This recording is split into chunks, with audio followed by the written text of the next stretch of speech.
যশোরে ম্যানেজিং কমিটির সভাপতির উপস্থিতিতে প্রধান শিক্ষককে স্কুল থেকে বের করে দিলেন এলাকাবাসী। গত ৯ মে দুপুরে যশোর সদরে ফতেপুর সরকারি প্রাথমিক বিদ্যালয়ে ঘটনাটি ঘটে। এলাকাবাসী দাবি করেন, বিদ্যালয়ের প্রধান শিক্ষিকা বিথিকা পাল দীর্ঘ বছর ধরে ছাত্রছাত্রী ও অভিভাবকদের সাথে অসৎ আচরণ করে আসছিলেন। স্কুল ম্যানেজিং কমিটির পক্ষ থেকে উপজেলা শিক্ষা অফিসে একাধিকবার অভিযোগ করলেও কোনো ফল পাওয়া যায়নি। এক পর্যায়ে গত বুধবার দুপুরে চতুর্থ শ্রেণীর এক ছাত্রী বাথরুমে যাওয়ার অনুমতি চায় প্রধান শিক্ষিকার নিকট। বাথরুমে যাওয়ার অনুমতি না পেয়ে ওই ছাত্রী ক্লাসরুমে বসা অবস্থায় বাথরুম করে ফেলে। প্রধান শিক্ষিকা ক্ষিপ্ত হয়ে ওই ছাত্রীকে দিয়ে ময়লা পরিষ্কার করায় এবং তাকে স্কুল থেকে বের করে দেওয়া হয়। ওই ছাত্রীর আম্মা স্কুল ম্যানেজিং কমিটির সভাপতি ও অভিভাবকদের জানান ঘটনাটি। বর্তমান সভাপতি, সাবেক মেম্বার, অভিভাবক সদস্যগণ এবং এলাকাবাসী বিষয়টি প্রধান শিক্ষিকার নিকট জানতে চাইলে এতেই ক্ষিপ্ত হয়ে প্রধান শিক্ষিকা তাদের সাথেও আপত্তিকর আচরণ করা শুরু করেন। এ সময় উপস্থিত এলাকাবাসী ক্ষিপ্ত হয়ে প্রধান শিক্ষিকা বিথিকা পালকে স্কুল থেকে বের করে দিয়ে তার অফিস রুমে তালা লাগিয়ে দেন। এই সংক্রান্ত বিষয়ে প্রধান শিক্ষিকার নিকট জানতে চাইলে তিনি ক্যামেরার সামনে কথা বলতে রাজি হয়নি। ফোন দিছে যে আপনি শিক্ষক সভাপতি, আপনি স্কুলে আসেন, এই এসে দেখে আমাদের খুব ঝামেলা করে মধ্যে একটা বাচ্চারে, তাই উনি হলো বাথরুমে যাবে, সে বাথরুমে যেতে দেয়নি। বাচ্চাটা বাথরুম অলরেডি বাথরুমের মানে রুমের ভিতরে, ক্লাসরুমের ভিতরে বাথরুম করে দিছে। ওই ম্যাডামের জন্য অনেক অভিযোগ দিছে। ইউনো পর্যন্ত আমরা অভিযোগ দিছি, টিও পর্যন্ত আমরা অভিযোগ দিছি, আমরা কিন্তু কোনো সুরাও হয়নি।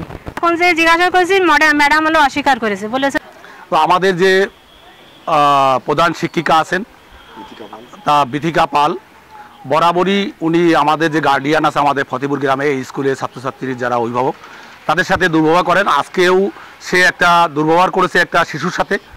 শিশুটার তার বাথরুম চেপেছে, সেই বাথরুমে সে যেতে দেয়নি। প্রকৃতির ডাকে সে ওই ক্লাসরুমের ভিতরেই সেই বাথরুম করে দিছে। যদি সে বাথরুমে যেতে না দেবে তাহলে পাশে আমাদের ওয়াশরুমের কী দরকার আছে? সরকার কেন ওয়াশরুম দিল? দীর্ঘদিন মেম্বারই করেছে, করার পর আমি এই স্কুলে সভাপতি 15 বছর করেছি, কিন্তু এই রকম অসামাজিক মহিলা হেডমিস্ট্রেস আমি কোনো দিন দেখি নাই। তার কারণ আমি যা বুঝছি যে এই দিনের পর দিন এই মহিলাকে নিয়ে যে নির্যাতন নিপীড়ন এই ফতেপুর গ্রামবাসী ভোগ করে আসতেছে, আমি আর চাই না এই মহিলা এই ফতেপুর গ্রামে থাকুক। আমার মেয়ে ইশরাত জাহান, ও ক্লাস 4-এ পড়ে।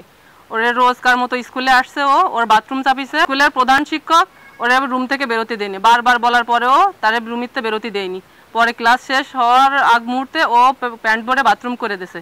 মেয়ে যাবে বারবার বলার সত্ত্বেও যাইতে দিনে বাথরুম করে ফেলেছে, তখন ওরা দিয়ে বাথরুম পরিষ্কার করাইছে। তারপরে আমার মেয়ে ভিজা গায়ে অবস্থায়, ওই ময়লা গায়ে অবস্থায় বাড়ি ফিরে গেছে কান্তি কান্তি। আর ক্লাসের ছেলে মেয়েরা ওরা খুব হাসাহাসি, খুব হেনস্থা করেছে। ওরা খুব মেন্টালি প্রেশার পড়েছে ওর পর।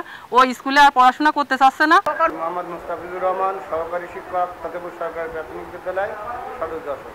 একটা মেয়ের বাথরুমে যাবে, টয়লেটে যাবে, কিন্তু ম্যাডাম যেতে দেয়নি। সে ওই ক্লাসে নাকি টয়লেট করে দিয়েছে। এজন্য এলাকাবাসী, অভিভাবক ক্ষিপ্ত হয়ে না, পরে দেখলাম যে এলাকাবাসী ম্যাডামকে বের করে নিয়ে রুমে তালা লাগায়। আসলে কি ঘটনাটা কি? আপনার যে তালা লাগায় বাইর করে দিল, এখন সবাই তো আপনার বার করে দিল স্কুল থেকে। কি ঘটনাটা আমার একটু বলেন না প্লিজ, একটু বলেন। আসেন, আপনি কাছে আসেন। আসলে কি হয়েছে, কি হয়েছে কি বলেন না আপনার কেন আপনার সাথে ওইটা হচ্ছে কি বলেন আমাদের না? আপনার যে